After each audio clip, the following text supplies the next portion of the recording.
In America, 1 in every 3 adults and 1 in every 4 children are obese, making America the second most obese country in the world, coming in second to Mexico.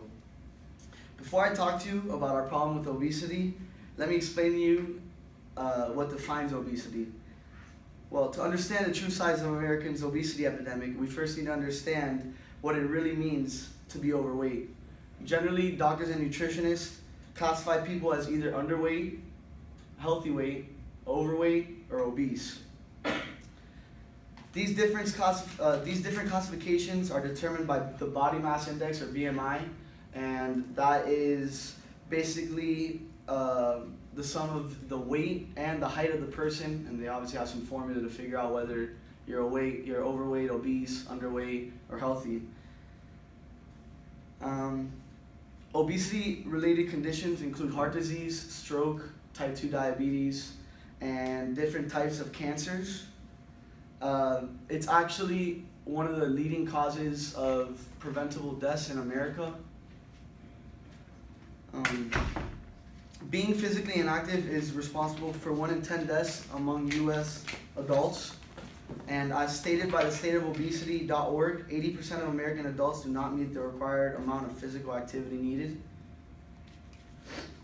So now that you know the numbers about the amount of people who are inactive, let me give you the numbers about how much we eat.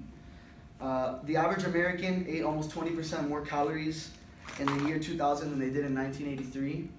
Today, each American puts away an average of 195 pounds of meat every year compared to just 138 pounds in the year 1950. Not only have Americans been eating more, but the things we've been choosing to eat are also bad as well. Large portions, packaged foods, and fast food is being considered the American meal nowadays. People tend to rely on fast food because it's such a quick and easy meal. Nothing in fast food is beneficial, from the meat to the bread to the cheese. Nothing in it is good. As stated by publichealth.org, 3 in 4 Americans consume fast food monthly, and half of those people eat fast food weekly. Today in America, we can run into things called food deserts, which these take place in low-income neighborhoods, which refers to a place where there is 2 times as more fast food restaurants than there are fresh markets. Another statistic by publichealth.org would be that 23.5 million people don't have access to a fresh market within a mile of their home. Even though there seems to be a bunch of issues which lead to our increasing numbers in obesity, there are a bunch of things we can do to help it. The number one thing would be definitely to start giving more education, nutritional education to our kids. That's definitely the number one thing that we don't do. Pizza is actually considered a vegetable in the U.S. from the amount of tomato sauce that's in it. And that just shows you that's the major problem. That's something that we do need to change.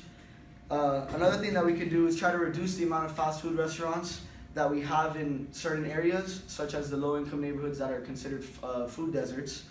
And last but not least is to try and put some time aside and make it so that every person puts some time aside to get some physical activity to maintain a healthy and active lifestyle. Thank you.